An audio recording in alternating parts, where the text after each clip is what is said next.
Assalamualaikum warahmatullahi wabarakatuh. Hai adik-adik kelas 2, berjumpa lagi di tema 2, subtema 3, pembelajaran 6. Masih di channel kesayangan kita semua, Kukar Cerdas, dan ditemani oleh Kak Sasa di sini. Materi pembelajaran kita diambil dari buku tema 2 kelas 2 dan buku penilaian Bu Pena. Berfokus pada pembelajaran PPKN, Bahasa Indonesia, dan Matematika. Tujuan pembelajaran adalah 1. Menyebutkan manfaat mematuhi tata tertib di sekolah. 2. Mengidentifikasi makna kata dalam teks. Dan ketiga, menghitung hasil pembagian. Adik-adik sahabat cerdas, kita masuk ke materi kita yang pertama, yaitu menyebutkan manfaat mematuhi tata tertib di sekolah. Semua aturan bermanfaat untuk menjaga ketertiban, keamanan, dan kenyamanan di sekolah. Contoh tata tertib di sekolah beserta manfaatnya. Pertama, datang tepat waktu. Manfaatnya tidak ketinggalan pelajaran. Kedua, mendengarkan guru mengajar. Manfaatnya mendapat ilmu. Sebaliknya adik-adik, tata tertib yang dilanggar dapat berakibat tidak baik.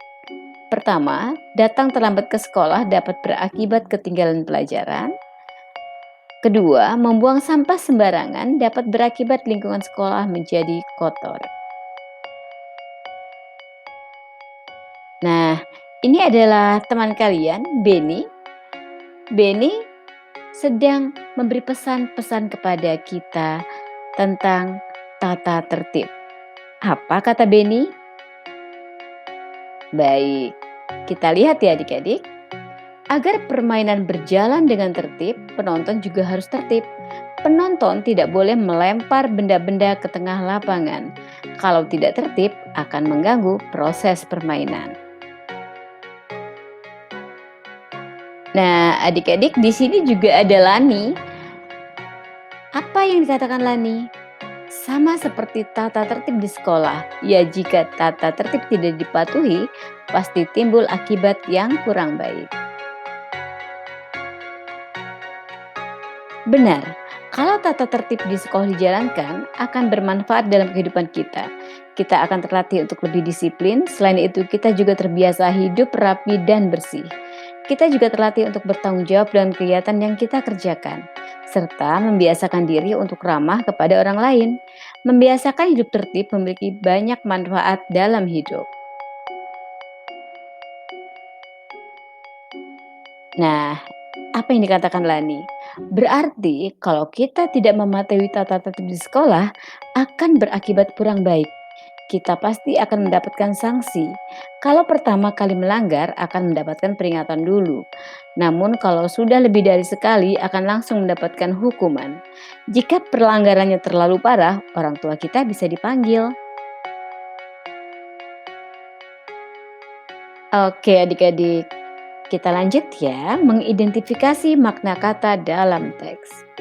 Ayo mempelajari kata-kata yang berkaitan dengan olahraga. Jika terdapat kata-kata yang belum dipahami, diskusikan atau mencari kata tersebut di kamus.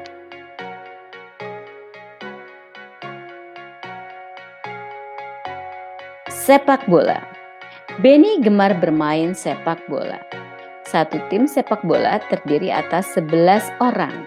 Pemain inti dan beberapa cadangan. Sepak bola bertujuan untuk mencetak gol sebanyak-banyaknya dengan menendang bola ke gawang lawan. Sepak bola dimainkan di lapangan rumput yang berbentuk persegi panjang. Hanya penjaga gawang saja yang berhak menyentuh bola dengan tangan di dalam daerah gawangnya. 10 pemain lainnya diizinkan menggunakan seluruh tubuhnya selain tangan. Tim yang mencetak gol paling banyak pada akhir pertandingan adalah pemenangnya. Jika hingga akhir waktu skornya masih imbang, dapat dilakukan undian perpanjangan waktu atau adu penalti. Wasit menggunakan peluit untuk memulai permainan, pelanggaran, dan akhir permainan. Nah, tadi Kak Sasa baru saja membacakan sebuah teks untuk kalian. Sudah didengarkan dan disimak ya adik-adik? Oke, sekarang kita akan menuju tugas selanjutnya. Nah, adik-adik, di sini Kak Sasa punya 1, 2, 3, 4, 5. 5 kata yang menurut Kak Sasa perlu kita bahas. Artinya eh, sedikit sulit untuk diketahui maknanya apa. Di sini ada tim, ada inti, ada gol, gawang, dan penalti. Nah, maknanya di sini sudah ada terisi adik-adik, tapi masih dalam kondisi acak. Tugas kalian adalah menyusun menjadi susunan yang benar. Sudah siap adik-adik? Silahkan. Oke, luar biasa. Kita lanjutkan ya. Apa jawabannya sebenarnya? Kita lihat. Tim adalah kelompok atau regu. Inti paling pokok atau penting. Gol masuknya bola ke gawang. Gawang 2 tiang dan jaring tempat masuknya bola. Penalti tendakan hukuman.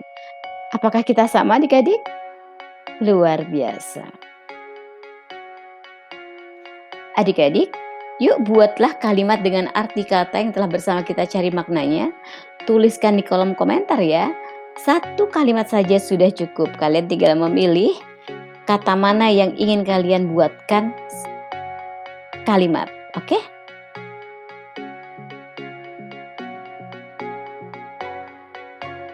Kita lanjut ke menghitung hasil pembagian.